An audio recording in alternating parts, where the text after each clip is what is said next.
కామాఖ్య దేవాలయం కామాఖ్యాదేవి కొలువైన ఆలయం. ఇది 51 శక్తిపీఠాల్లో ప్రాచీనమైంది. ఇది భారతదేశంలోని అస్సాంలోని గౌహతి నగర పశ్చిమ భాగంలోని నీలాచల్ కొండల యందు ఒక శక్తి ఆలయం. ఇది అనేక ప్రత్యేక దేవాలయాలు కలిగిన ప్రధాన ఆలయం. ఈ ఆలయంలో ఉన్న 10 దేవాలయాలు 10 మహావిద్యలకు అంకితం చేయబడ్డాయి. కాళి, తార, సోదశి, భువనేశ్వరి, భైరవి, చిన్నమస్త, ధుమవతి, బగలముఖి, మాతంగి, కమల, వీటిలో త్రిపుర సుందరి, మాతంగి, కమల దేవాలయాలు ప్రక్కన ప్రధాన దేవాలయాల్లో ఉన్నాయి. మిగిలిన 7 దేవాలయాలు ప్రత్యేకంగా ఉన్నాయి. సాధారణ హిందువులకు, తాంత్రిక భక్తులకు ఇది ముఖ్యమైన యాత్రా స్థలం. ఈ దేవాలయ నిర్మాణ శైలిని సాధారణంగా నీలాచల్ రకం అని పిలుస్తారు. ఈ నిర్మాణంలో ఒక శిలువ ఆకార ఆధారంపై అర్ధ గోళాకార గోపురం ఉంటుంది. ఈ దేవాలయంలో 4 గదులు ఉంటాయి. అవి గర్భగృహం, 3 మండపాలు.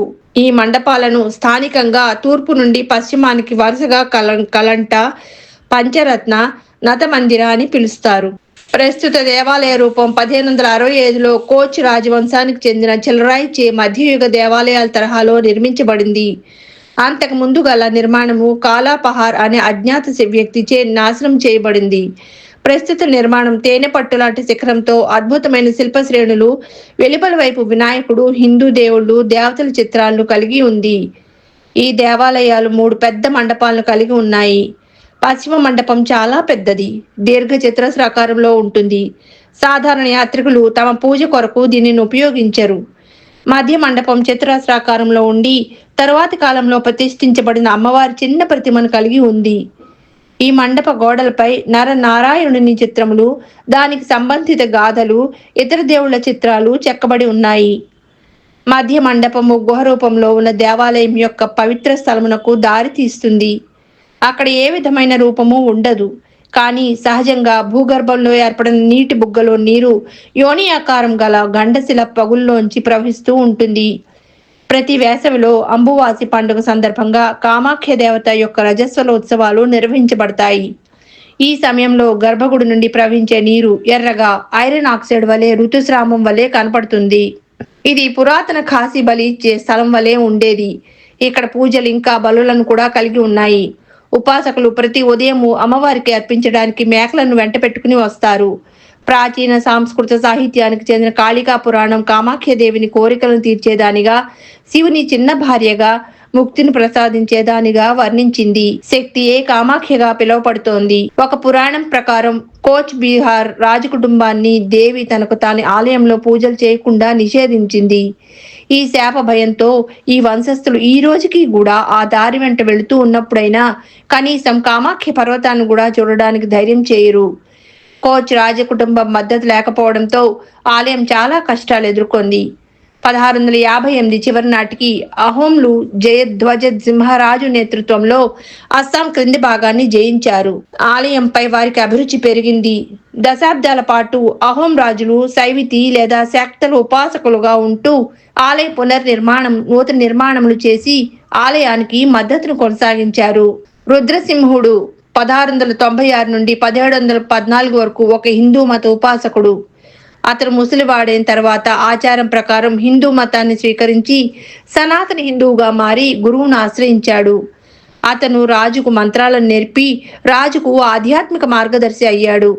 కానీ తన పాలనలో ఉన్న ఒక బ్రాహ్మణుని యందు అణుకువ కలిగి ఉండటం అనే ఆలోచనను భరించలేకపోయాడు. అందుచేత అతను రాయబారులను బెంగాల్కు పంపి నాడియా జిల్లాలోని శాంతిపూర్ దగ్గర గల మలిపోతలో నివసించుచున్న శక్త శాఖకు చెందిన ప్రముఖ మహంత్ అయిన కృష్ణరాజ్ భట్టాచార్యను రమ్మని ఆజ్ఞాపించాడు. మహంతు రావడానికి ఇష్టపడలేదు, కానీ కామాఖ్య ఆలయ రక్షక బాధ్యతలు ఇస్తామని హామీ ఇవ్వడంతో ఒప్పుకున్నాడు. రాజు తను శరణు కోరినప్పటికీ తన కుమారులను, తన సహచర వర్గంలోని బ్రాహ్మణులను అతనిని ఆధ్యాత్మిక గురువుగా అంగీకరించమని ఆజ్ఞాపించటం ద్వారా మహంతును సంతృప్తిపరిచాడు. రుద్రసింహుని మరణానంతరం అతని పెద్ద కొడుకు శివసింహుడు రాజు అయి తర్వాత కామాఖ్య ఆలయ నిర్వహణను దానికి గల ఎన్నో ఎకరాల భూమిని మహంత్ కృష్ణరాం భట్టాచార్యకు అప్పగించాడు. మహంత్ అతని వారసులు నీలాచల కొండలపై నివసించుచున్నందున పర్వతీయ గోసైనులుగా పిలువబడ్డారు. చాలా మంది కామాఖ్య పూజారులు అస్సాంకు చెందిన ఆధునిక శక్తులు, పర్వతీయ గోసైనుల శిష్యులు లేదా వంశస్థులు లేదా నాగోసైనులై ఉన్నారు. తాంత్రిక పూజలకు కేంద్రమైన ఈ ఆలయంలో ప్రతి సంవత్సరము నిర్వహించే అంబుబాచి మేళా పండుగ వేల మంది తాంత్రిక ఉపాసకులను ఆకర్షించుచున్నది. మరొక వార్షికోత్సవం మానస పూజ. అంబుబాచి అనే పదం అంబు, బాచి అనే 2 పదాలతో కూడి ఉంది. ఇక్కడ అంబు అంటే నీరు, బాచి అంటే ఫ్లోరెసెన్స్. అంబుబాచి మేళా దేశవ్యాప్తంగా ముఖ్యమైన పండుగల్లో ఒకటి. కామాఖ్య ఆలయ పవిత్ర పండుగల్లో ఒకటి. ఆకురాలు కాలంలో వచ్చే నవరాత్రి సమయంలో దుర్గా పూజను కామాఖ్య ఆలయంలో వార్షికంగా నిర్వహిస్తుంటారు. ఈ 5 రోజుల పండుగ వేల కొలది సందర్శకులను ఆకర్షిస్తుంది.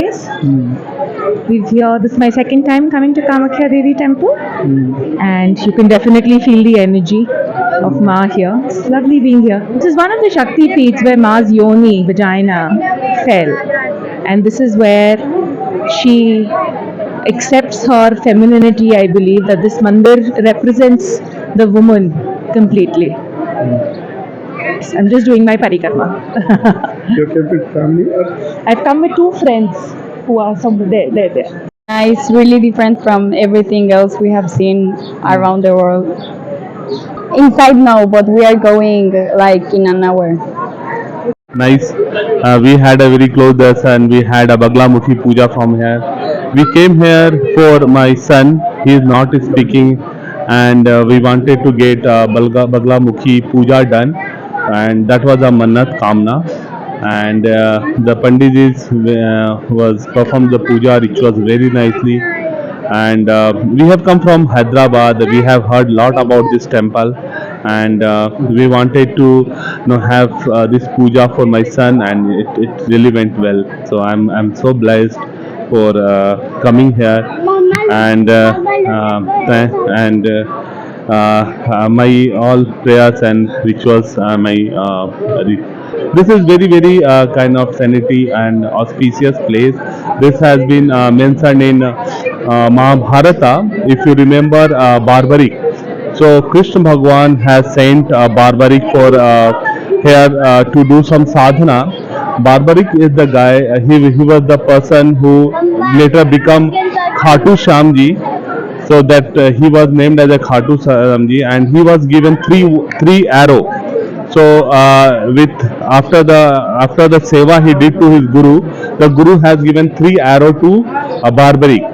Barbarik was the grandson of Bhim, and he was one of the greatest Yodha.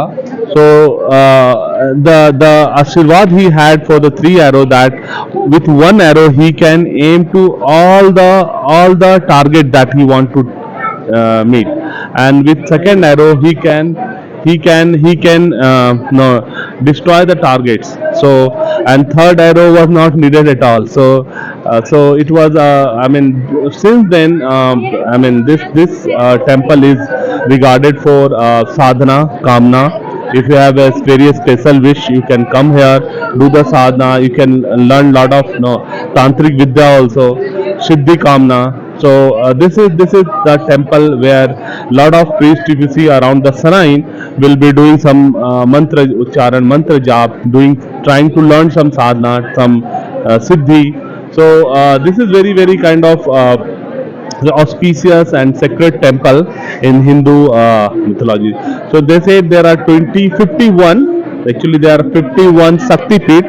So this is one of the great Shakti Peeth in northeast of India. మేము ఆంధ్ర నుంచి మొత్తం విశాఖపట్నం నుంచి 28 మంది వచ్చాము. ఈ కామాఖ్య అమ్మవారు అంటే చాలా ఫేమస్. అమ్మవారి గురించి నాకు అందరూ చెప్తుంటే ఏటో అనుకున్నాను. ఇక్కడికి వస్తే బాగా అన్ని నిదర్శనాలు తెలిసినాయి. అవి మీరు కూడా వచ్చి దర్శనం చేసుకోండి. నాకు బాగా దర్శనం అయింది. కాకపోతే చాలా జనం ఉన్నారు. పీఠంలో ఒక శక్తిపీఠం అండి, చాలా బాగుంటుంది. సంవత్సరానికి ఒకసారి లేడీస్కి అయ్యేటట్టు ఇక్కడ కూడా అమ్మవారు కూడా అవుతారు. అదే నిదర్శనం మనకి. అక్కడ వాటర్ తీసుకొని మన మీద జల్లుకునేటట్టు అయితే బాగుంటుంది. లేడీస్ ప్రాబ్లం అంతా క్లియర్ అవుతుంది అని అంటున్నారు. అదేంటనేది మాకు నిదర్శనం తెలిసింది. మీరు తెలుసుకోండి, అందరూ రండి. It's an amazing place.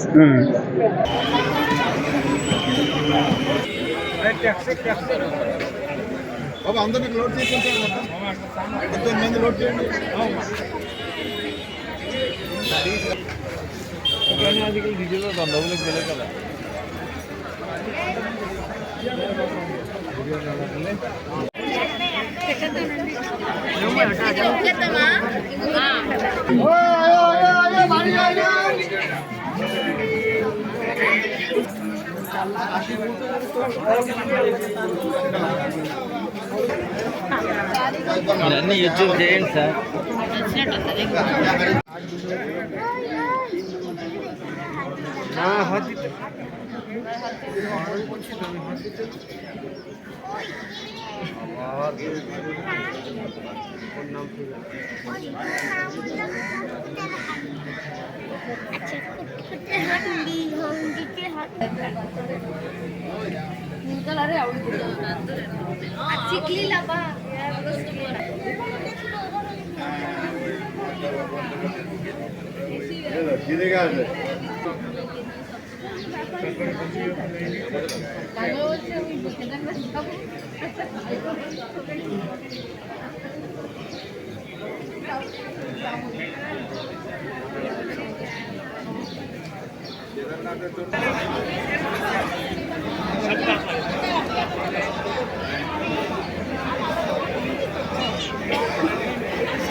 Tá?